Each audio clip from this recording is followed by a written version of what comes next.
Yo creo que en buena medida la interna del peronismo tiene que ver con esa impotencia. Con esa impotencia. Como no me sé de pelear con Milei, me peleo con el otro, con mi compañero. No saber cómo enfrentar a Milei, y eso te pone en un repliegue que yo creo que también es peligroso, porque la convicción de Cristina, que insiste, en un momento Cristina se va a empezar a darle el diagnóstico como Moreno. ¿Con qué? Claro, en eso que Cristina sigue diciendo que esto va a terminar mal porque se va a caer Milei, no porque se va a caer el gobierno, sino porque se va a deteriorar Milei por los aumentos de precios, porque la inflación no va a bajar más, porque los tarifazos, y tampoco se está verificando. Ese mismo diagnóstico se hizo en un momento que iba a ocurrir en junio, que los tarifazos en junio, agosto iban a pegar un sablazo y lo iba a dañar políticamente en la opinión pública a Milei, y tampoco ocurrió. Entonces se sigue con un diagnóstico mientras Milei tiene una decisión, una convicción absoluta de ir para adelante. Y lo de los jueces tiene esa misma lógica. Pablo Ibáñez, ¿qué tal? Bienvenido. ¿Cómo andan? Buen día para todos. Bien. Acá estamos, arrancando la semana, bastante complicada toda, con muchas novedades por lo que pasó y por lo que viene. Me parece que hay muchísimas luces rojas para mirar. Hay una especie de clima de efervescencia que hace 10, 15 días, ya la semana pasada hablábamos de los datos que le estaban mostrando un rebote a Milei en lo que tenía que ver con la opinión pública, y ahí quiero hacer una leve observación. Y él también habla del repunte en la economía, ¿no? Ahí que está. Recién hablábamos. Ahí, porque escuchaba esa observación. Lo que yo mencioné la semana pasada era cómo impactaba el fenómeno del peronismo y el peronismo removiéndose y la reaparición de Cristina sobre ese factor, sobre todo en los votantes del PRO que acompañan a Milei. Cómo había producido un regreso, el fantasma Cristina, sinteticemos ahí. Pero hubo un componente adicional que tiene que ver con la economía, que tiene que ver con inflación y que tiene que ver además con el factor interno. Cuando se ponen a mirar qué pasó, cómo fue la secuencia de la caída de Milei, aparece la previa, 4 meses de inflación en el orden de los 4 puntos, lo cual había empezado a licuarse esa expectativa de una inflación más baja. Eso se corta el mes pasado, por lo tanto también hay que mirarlo. Y había estado, mirá vos lo que son los componentes, por eso vale la pena mirar un poquito hacia atrás. Mucho malestar por la tensión interna en el gobierno.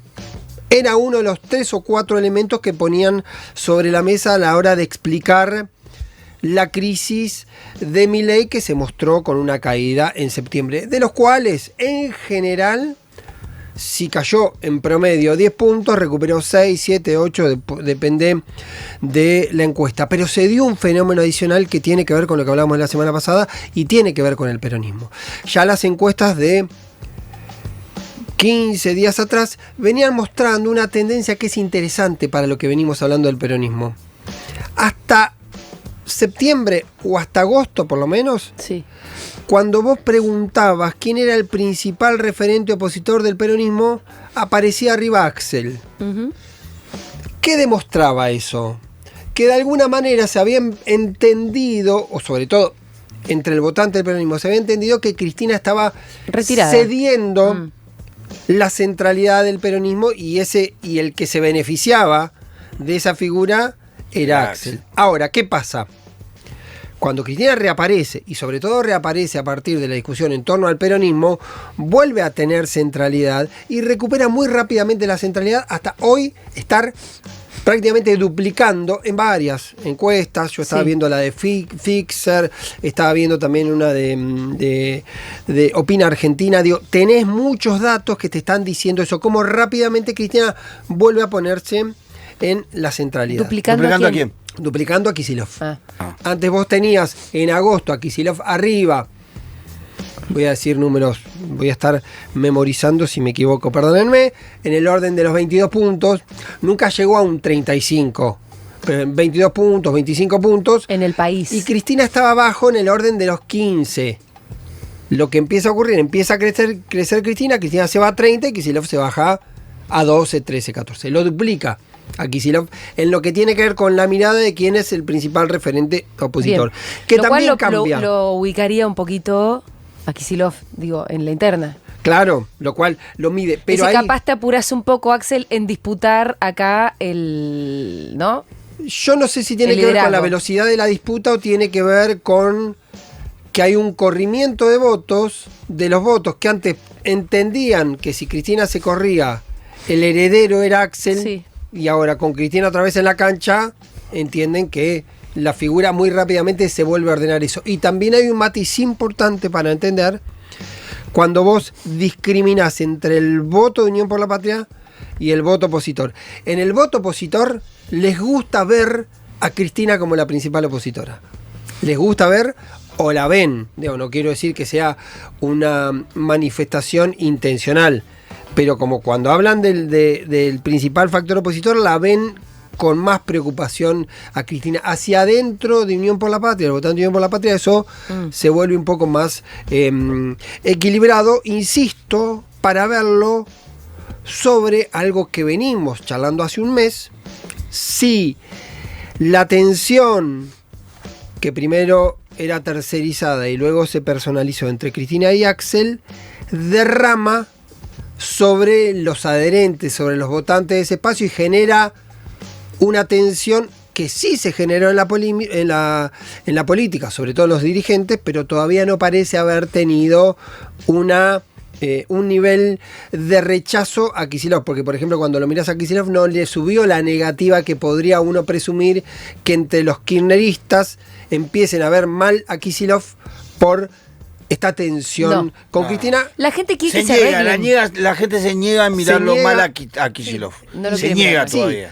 Se siente sobre todo incómoda con una interna que hoy, en un rato nada más, Mira el reloj. digamos una de la Mira tarde, el reloj, Pablo Toto Ibáñez. En una un de la rato tarde se va a reunir Quintela con sus socios Su equipo, y demás en la Casa de La Rioja y va a terminar de resolver que la instancia judicial está terminada, que validan la resolución de la justicia con la lista de Cristina, pero me parece que queda un poquito más y ahí hay una velocidad que hay que ver. Yo creo que tiene que ocurrir y va a ocurrir finalmente, pero Quintela, que a mí me dijeron que ayer habló con Cristina, es un poco reacio a la foto en el Patria, como decía, yo no voy a ir al Patria porque yo siento que hicieron cosas mal y que me mal llevaron. Sí, sí.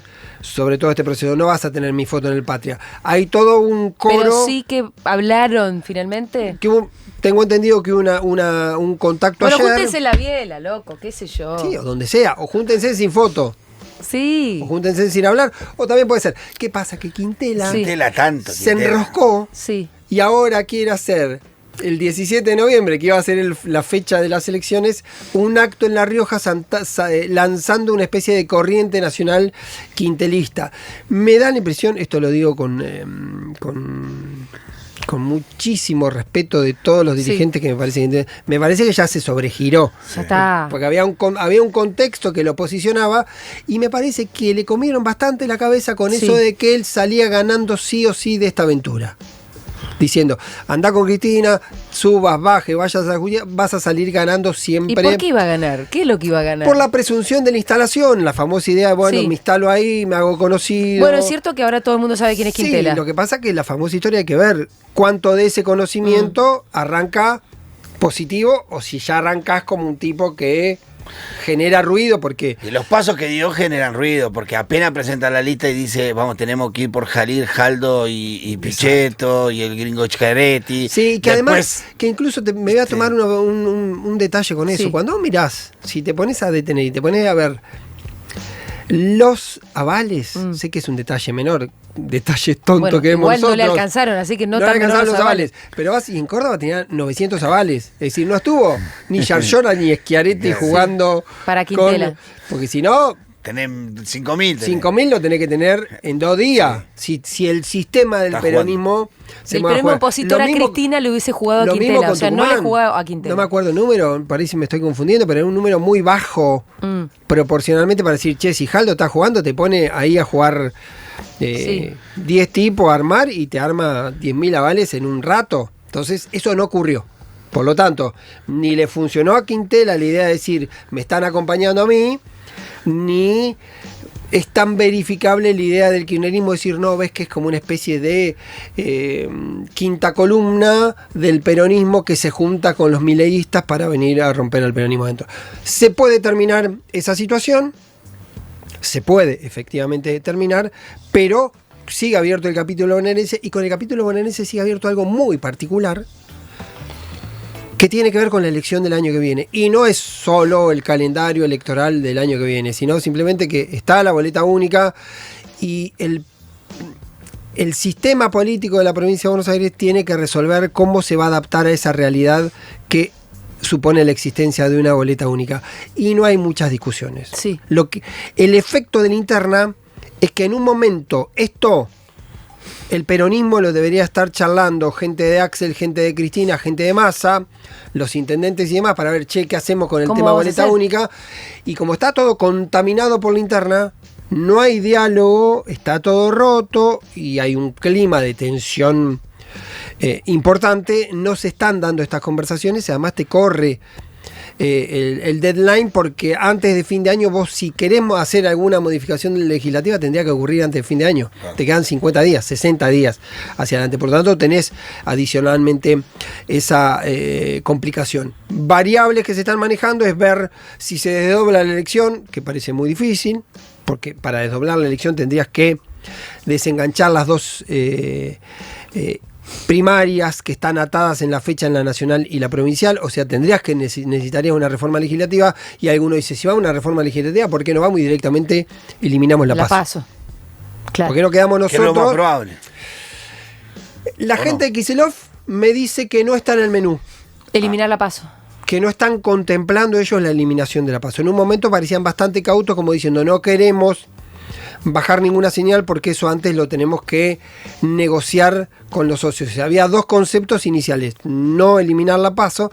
Yo creo que ahí hay un prejuicio en esa idea de decir, como es Milei el que plantea la eliminación de la PASO y siempre el peronismo dijo no, las PASO no sirve. Hay como una especie de obstinación, porque cuando vos mirás, las PASO nunca le convinieron al peronismo. No, nunca fueron convenientes para el peronismo, siempre sirvieron para ordenar al PRO le sirvió un montón. Al antiperonismo, sí, como sea. Siempre sirvieron para ordenar ese voto anti que entiende cuál es más eficaz, dónde es más... Que después de la PASO entiende el voto útil. El voto útil que dice, che, claro, si este sacó 35 y el que a mí me gustaba sacó 15, vamos al de 35, por más que me guste menos, porque es la forma de ponerle, digamos. Eso, yo creo que hay una obstinación dogmática, que a veces el peronismo se enrosca mucho en eso, de no entender que la PASO es mal vista por el universo de la gente. Sí, es hincha pelota. Es hincha pelota votar 4 veces o 2 veces o 3 veces en el año. En la provincia de Buenos Aires podés votar 3 veces en el año cuando tenés balotaje, pero hay como una cosa ahí de decir, no, nosotros como lo quiere Milei o lo quería Macri, si ellos quieren, nosotros no lo vamos a querer. Me parece que es como una autotrampa que se hace el peronismo con ese aspecto. Y la otra variable, que para mí es más difícil, es el desdoblamiento. Desdoblar es decir, tengo leyes propias, hago una propia votación, pero ahí harías, si la PASO sigue en pie, serías de alguna manera responsable de que los bonaerenses voten 4 veces.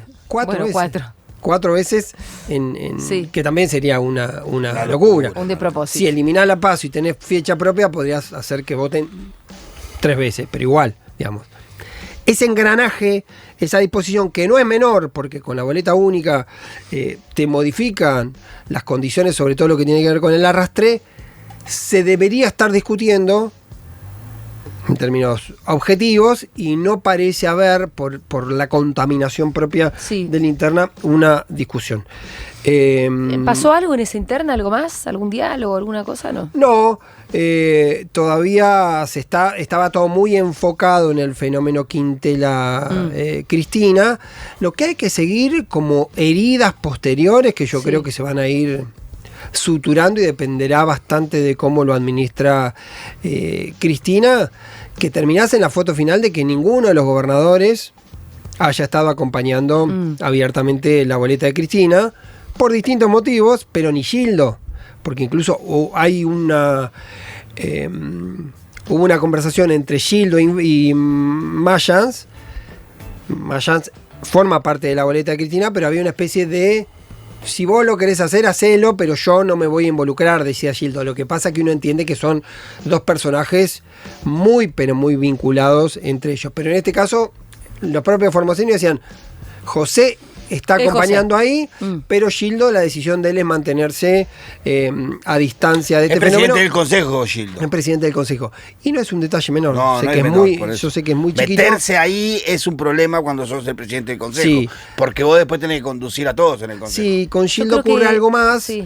que el 3 de diciembre, o el 2, no sé qué día cae, no quiero decir que cae fin de semana, pero a mí me dijeron que 2 o 3 de diciembre, cuando terminen las sesiones ordinarias, va a haber un proyecto en el Senado para pedir la intervención de la provincia de Formosa. ¿Qué? La va a hacer Paul Troni, el senador Sí. Paul Troni, que es un senador excluido, expulsado de la ¿Y le dan Libertad los Avanza. números para...? No, ¿qué pasa? Lo que va a hacer Paul Troni, que es una picardía hacia adentro y hacia afuera, es: yo presento esto fuera de sesiones ordinarias. Entonces, hay que ver si Milei lo mete o no lo mete en las secciones, en el temario de sesiones extraordinarias.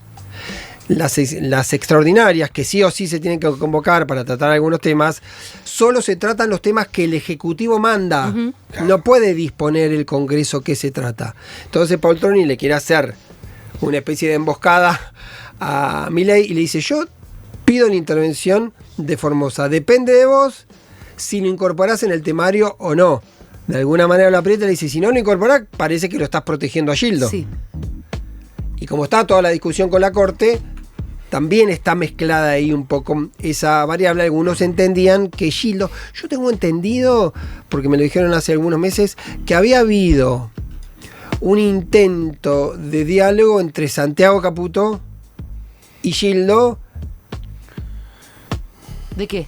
entre ellos, abrir una conversación entre esos dos actores.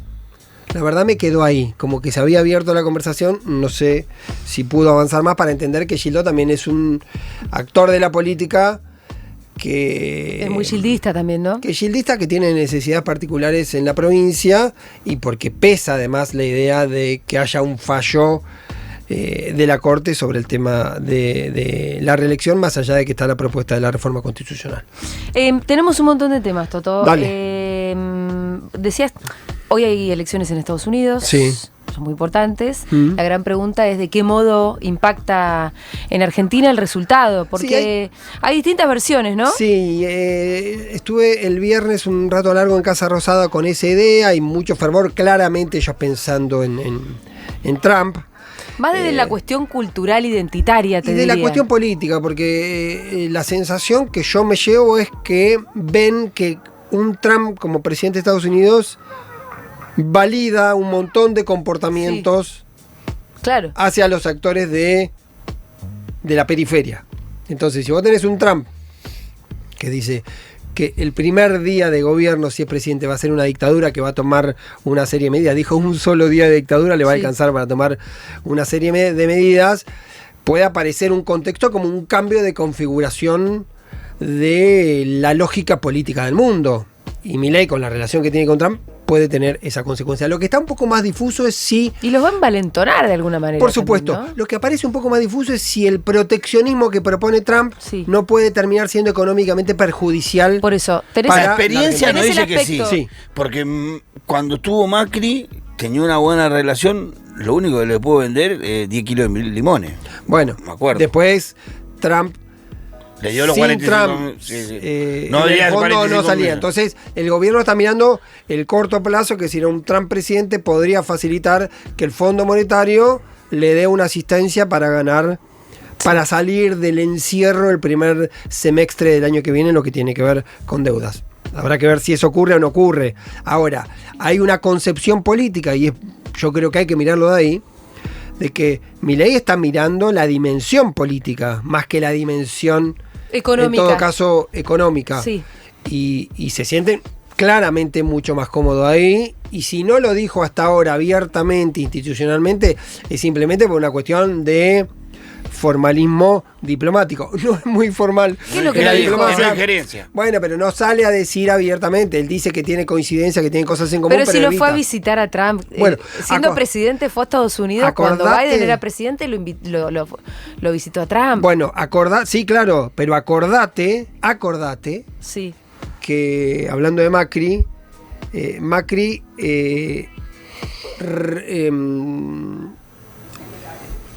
llevado ante la sugerencia de Marco Peña, marcó su preferencia sobre Hillary.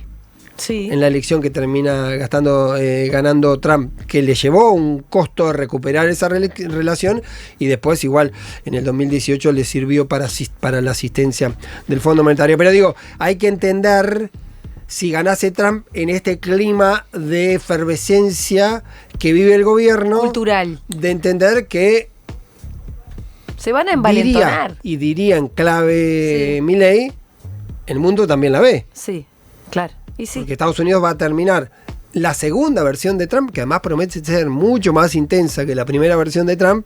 Si eso ocurre, ¿cómo va? ¿Y con China qué hacemos? Porque está programado un viaje a China ahora. Sí, la guerra comercial China-Estados Unidos también es una guerra donde uno es un poco accesorio. Habrá que ver si eso suele ser una línea del Departamento de Estado, de siempre meter en la conversación la cuestión regional y que no aparezca China en el patio trasero de Estados Unidos. Pero apareció de manera recurrente, y por lo menos con Biden, Milei no pareció prestarle demasiada atención a esas observaciones, porque entendía que en ese caso le servía. Trump en su gestión anterior sí le prestó más atención. Sí, pero tenía una relación distinta, porque Trump, viste que también construye vínculos diferentes. De hecho, él llega diciendo que va a resolver la guerra en Ucrania con un llamado telefónico entre los dos. Por lo tanto, hay que mirarlo. Digo, estamos en el proceso de la espera de eso, cómo nos impacta. Sí. Lo que puedo decir es que Trump es mucho más pragmático y menos dogmático de lo que es Milei.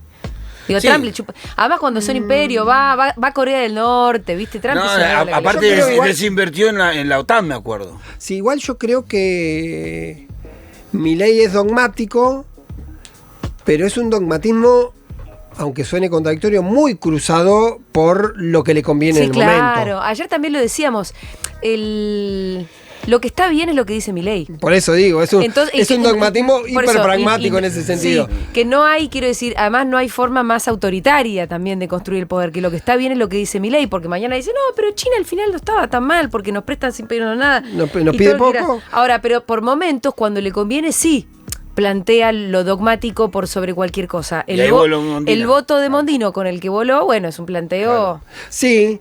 Lo que me lleva a preguntarte, ¿qué pasó ahí? ¿A qué vino Wertheim? No, Wertheim primero, Wertheim era el canciller en las sombras en los últimos 5 meses por lo menos. Ajá. Si vos te acordás del G7 de Italia, Milei lleva como su ladero, en vez de llevar a Mondino, que era la canciller, lo sienta a Wertheim y lo lleva a Damián Reidel, que es el asesor económico, que algunos mencionaban que podía ser embajador en Washington en el lugar de Wertheim. No sé si eso va a ocurrir, no la veo, porque lo que yo tengo entendido que va a ser como una plaza que va a preservar Wertheim como canciller, poner a alguien de su propia simpatía. La relación Reidel-Wertheim, tengo entendido, no es la mejor, pero un nombre que aparecía. Era el canciller en las sombras y viene a ejecutar una acción que la pregunta, por eso yo me quedo entre el dogmatismo y el pragmatismo, cómo se combina en el caso Cancillería un dogmatismo que resulta muy funcional a los fines pragmáticos de Milei, porque se ancla en el dogmatismo de votar en contra de Cuba, porque siempre hay que estar en contra de Cuba, y con Cuba sí hay que hacer una línea que es Cuba, la relación con Venezuela, la relación de Venezuela con Rusia. Esto también lo mira Milei, esa línea de lo que en algún momento se llamaba el eje del mal. Tiene su propio eje del mal Milei, excluyen el pragmatismo por ahora a China, pero ese dogmatismo le sirve para ir sobre la Cancillería y para tratar de producir una racia en la Cancillería. La semana pasada empezaron con esta frase de la casta diplomática. De la casta diplomática, ¿sí? Y hay una inteligencia práctica ahí. Hay una inteligencia práctica porque la diplomacia es visto como pocos sectores como una casta. Además, cuando decís, che, un embajador cobra $20.000 sí. o $15.000, $14.000. Y aparte, cuando sabe que Moritán es hijo de embajador, decís, sí, matemos a todos. No, bueno, matémoslo a todos. pero digo, detrás del dogmatismo, usa el dogmatismo para hacer una acción bien pragmática, que es ir a tratar de limpiar la casta diplomática. Limpiar ¿De qué le sirve limpiar la casta diplomática? Además de lo gestual. No, es Pero una... si son embajadores que están ahí en sus embajadas. No, bueno, después sí es cierto que hay toda una línea diplomática. Uno debe pensar que hay un poco de excusa, sí. Hay un poco de acting público en lo de la casta diplomática, por eso está esa decisión. También es cierto que sin ser Itamaraty, porque no es Itamaraty, que Itamaraty en Brasil siempre ha tenido una política de la diplomacia brasilera sostenerse aún los cambios muchas veces pendulares en los presidentes. ¿Quién es Itamaraty? La Cancillería de Brasil. Que se sostiene a pesar de los gobiernos. Que se sostiene, que tiene como una política diplomática muy sólida y más allá de los viandazos ideológicos de los presidentes, tiene una postura y tiene una especie de defensa, un plan estratégico que se defiende en esas condiciones. Por ejemplo, lo puedes ver en la Argentina con el Mercosur. Claro. En teoría, Bolsonaro entró con la idea de romper el Mercosur y Itamaraty lo sostuvo. Que no es Itamaraty, no es solo una línea diplomática, sino Itamaraty expresando el poder real de Brasil, también jugando en esa línea, un plan estratégico, en todo caso. Sí. No. Está lejos la diplomacia argentina de ser un Itamaraty que se sostiene a lo largo del tiempo. Pero hay algunas cuestiones específicas donde, por ejemplo, el tema Cuba sostenía una línea histórica de de votar en contra del bloqueo. De votar en contra del bloqueo, porque hay incluso, Valdés contaba ayer, que no es el hay una comunista ley. Ese voto, porque es el voto de 187 países Sí. a lo largo de muchísimos años. Sí, y Valdés decía que hay una ley de la época de Menem que establecía que no se podría votar contra bloqueos específicamente. Ayer lo contaba haciendo una observación que tampoco ni siquiera era un antojo, digamos, de la línea. Ahora, la pregunta es, ¿qué viene a hacer Huerta? ¿Viene a hacer la limpieza? Huerta viene a hacer una limpieza y viene a hacer un recorte. Viene con ese plan. Lo que te pregunto es, ¿de qué le sirve? Porque ahora vamos a ir al tema de los jueces, que está más claro, ¿no? ¿De qué le sirve colonizar? Yo creo que la diplomacia también. Yo creo que con la diplomacia corre algo parecido. Es cierto que hay una paradoja con la diplomacia. El 80%, lo digo genéricamente, pero estamos ahí, de los diplomáticos son... ¿De carrera? De centro-derecha. Sí, pero... Tienen matriz en el PRO o en la UCR, digamos, o son por lo menos antiperonistas. Sí, eso sin ninguna duda. Bueno. Pero algún tinte progre también tienen. Digo, por el solo hecho de culposo. Son como los votantes son como los diputados o los senadores del PRO. Tienen algún tinte institucional que observan algunas cuestiones, pero después se alinean. Por eso la explicación o la sorpresa que había en Cancillería era ¿por qué le declara de alguna manera una guerra, que habrá que ver cuán profunda es, a gente que es más bien antiperonista? A gente que tranquilamente podría levantar las banderas de Milei. ¿Por qué? Bueno, hay un concepto que tiene que ver con los jueces y un concepto adicional que tiene que ver con las listas del año que viene. Porque Milei, en este momento de efervescencia, que además, como ocurre no solo en la Argentina, sino en todos lados, las efervescencias pueden cambiar rápidamente a una situación de crisis, o de crisis germinal, o de crisis potencial. De hecho, déjame hacer un dato al pie, y lo hablé con varios consultores. Lo que puede haber ocurrido también en este proceso, septiembre, octubre, la recuperación de octubre, es que también se vuelve más volátil, porque hasta septiembre había un voto duro, o un acompañamiento duro a Milei, ponerle el orden del 45-50%. Cuando hay 10 que ya bajaron una vez con Milei, ya de alguna manera bajaron y advirtieron que pueden ir y venir. Ya deja de ser un núcleo rígido que va a acompañar todos los comportamientos de Milei. Entonces Milei podría leer que hizo cosas que le advirtieron que puede perder el acompañamiento. Ahora lo recuperó.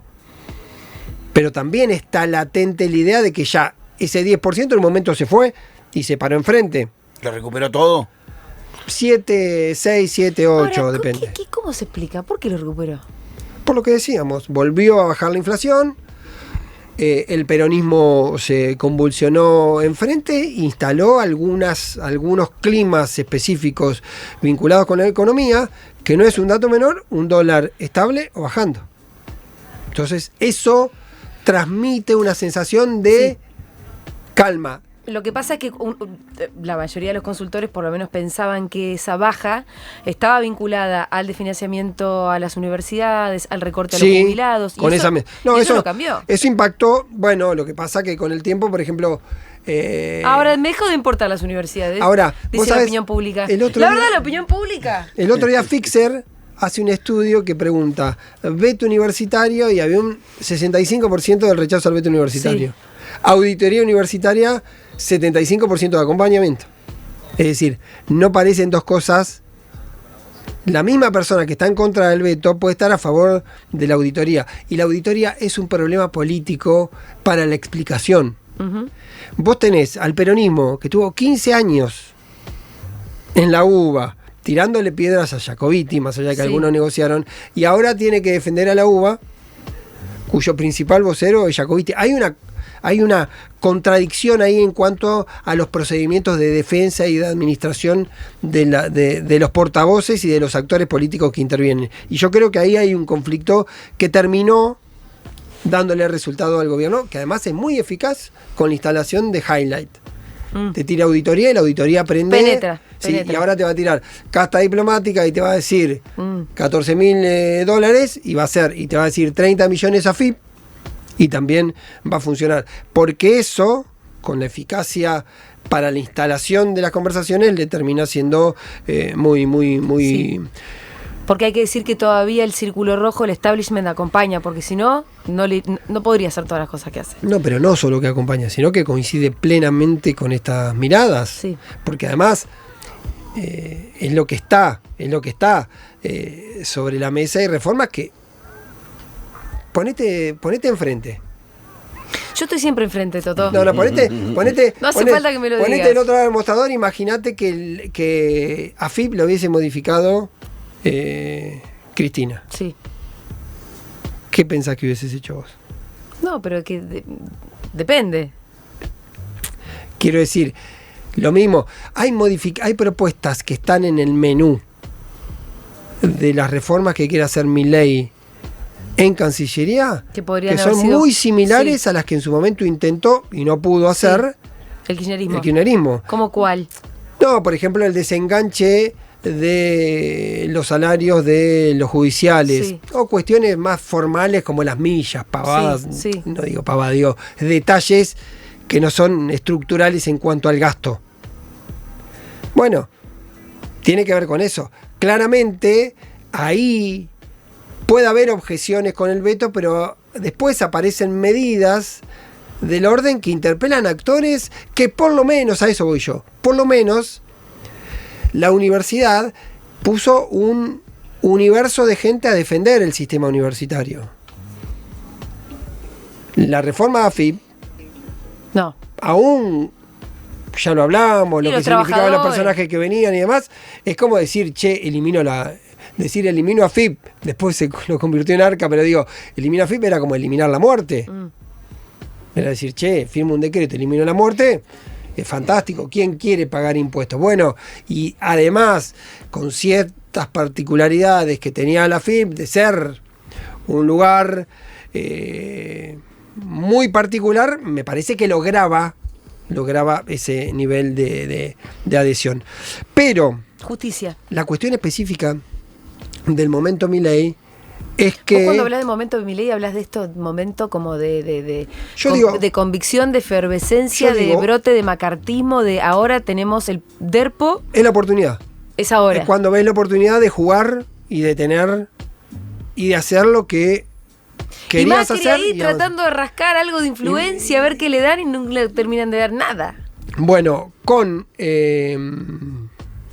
impresionante la justicia, ver cómo lo están meando a Macri. Bueno, eso es el... Nunca pensé que iba a estar viva para ver cómo lo meaban a Macri. Y un poco lo disfrutás. Un poco le cabió. No lo disfruto porque lo está haciendo lo está haciendo un señor que para mí no está en sus cabales Bueno, para gobernar un como país una- como la Argentina, es como una película de los Cohen. Todos son malos de Sí. alguna manera. En esa discusión no podés hinchar para ninguno si mirás, digamos, No. pinta No de hinchás las para simpatías. Pero se produce ese fenómeno y le está ejerciendo un poder y un daño sobre Macri que es profundo y que yo sé a ciencia cierta que Sí. muchos lo disfrutan. claramente por la Toto, actitud. en tu nota del domingo vos hablaste de que en este momento Milei también una de las voluntades es la de llenar las vacantes, más de 150 vacantes que hay. 162 vacantes tiene en la justicia, circuló una lista con una serie de nombres. Es interesante porque es una primera avanzada. Recordemos que había 60 ternas en su momento que había mandado Alberto Fernández, las retira Milei, se siguieron sumando y ahora hay 162 con las 12 de la última semana. Es el 25% del universo de la justicia Sí. federal nacional. No incluye Comodoro Pi ni incluye contencioso administrativo, que son dos áreas hipersensibles y lo cual también le saca un poco de Dramatismo. ruido político, porque siempre es sensible para los gobiernos, es Comodoro Pi y lo contencioso por la administración, en particular por los temas La administración del Estado. de administración del Estado.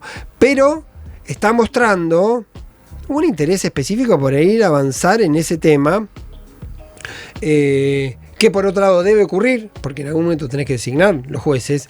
La pregunta que uno siempre hace con eso, y lo aplico a lo mismo que te decía con AFIP, con Cancillería, que posiblemente son decisiones políticas que se esperaban que se tomen durante el Frente de Todos, Sí.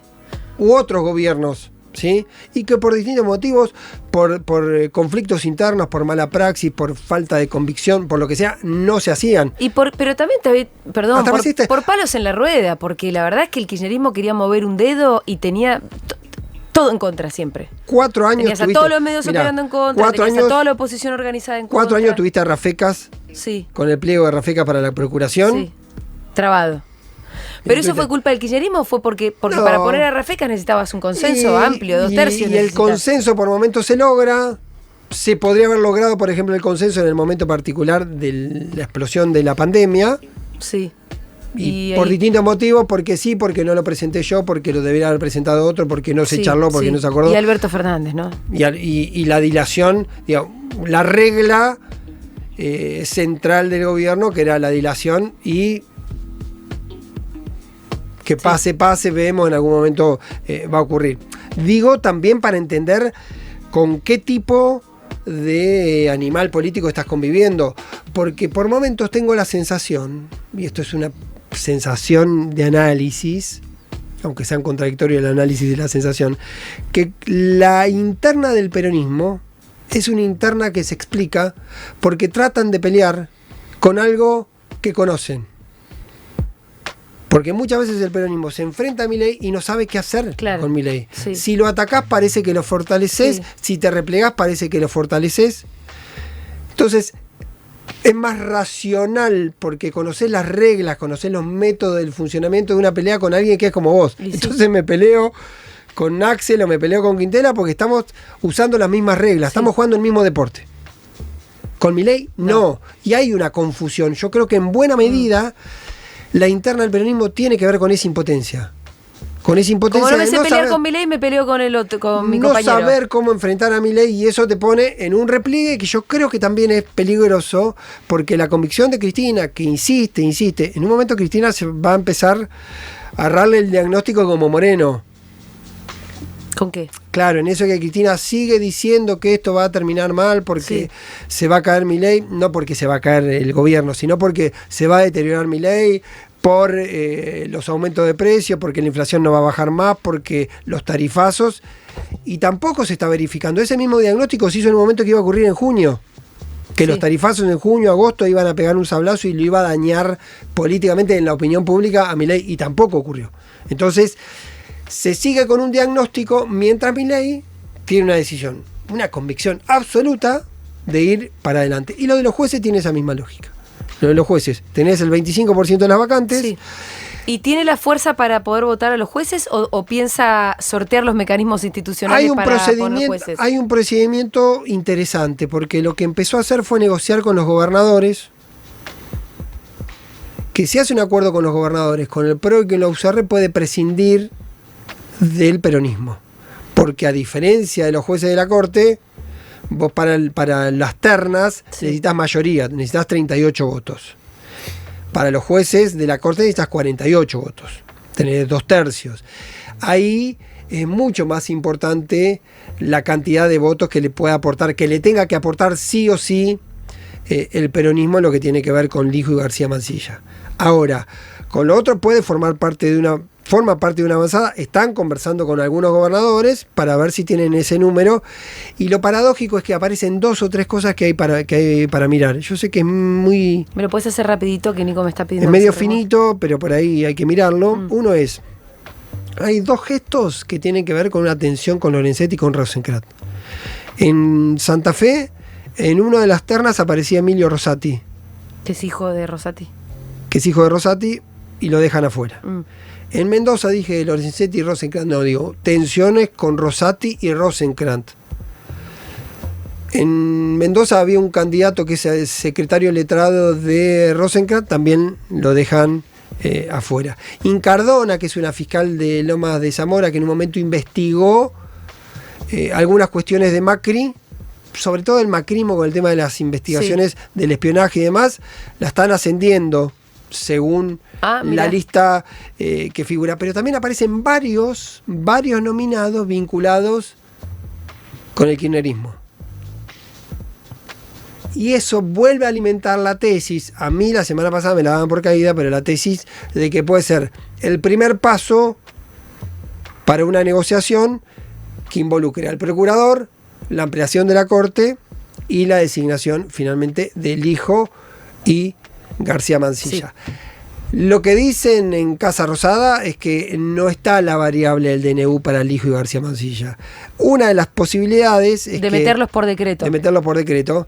Una de las posibilidades es que si Milei, con la intensidad que le puso Macri a oponerse al Lijo, termina metiendo al Lijo por DNU, de alguna manera dinamita esa relación, y está claro, lo hemos dicho y lo vamos a seguir diciendo hasta el 25 de mayo, que es el cierre de listas a nivel nacional, Milei, por lo menos en la provincia de Buenos Aires, necesita sí o sí de los votos del macrismo, si no se enfrenta a un escenario de riesgo electoral. Y lo último, la semana que viene se conoce la sentencia a Cristina, 13 de noviembre, todo indica que va a ser una sentencia de castigo. Es alzada, es Cámara de Casación. El 13, el mismo día, miércoles 13 de noviembre, diputados del PRO quieren llevar al recinto el proyecto de ficha limpia. Qué loco que está. El proyecto de ficha limpia, que tiene dictamen, tiene lo que se llama doble conforme. Es decir, 2 instancias condenando. No necesitas llegar a la Corte. Con 2 instancias condenando ya la sacás de la carrera política a cualquiera. Es decir, puede ocurrir, no sé si va a ocurrir, pero la gestualidad política es importante, que el mismo día esté la sentencia condenatoria ratificando de casación y esté diputados avanzando con el proyecto de ficha limpia que inhibe ser candidatos a cargos electivos a aquellas personas que tengan doble conforme para a la votar justicia. ese día. Para votar ese día. Pero si la sentencia sale a la mañana, esa ley no sería retroactiva. Sí, porque depende cuándo sos candidato. Entonces porque si la cierre de candidato es el 25 de mayo. Es un tándem que va contra Cristina. Digo que es esa ley más esa condena. A mí me lo dijeron el viernes, alguien que está involucrado con esto, la intención es ir el 13 al recinto. También el 13 al recinto. Por eso hay una especie de ramificación de los hechos. Hay que ver si en todo caso el PRO lo mete y la Libertad avanza con eso, teniendo en cuenta, si existe o no, la posibilidad de tener que negociar con el kirchnerismo. Por lo tanto, lo que dice el PRO, que puede ser que la Libertad Avanza no quiera ficha limpia. Gracias, Toto Ibáñez. Hace 40 minutos que estamos hablando. Bueno, perdón. El martes.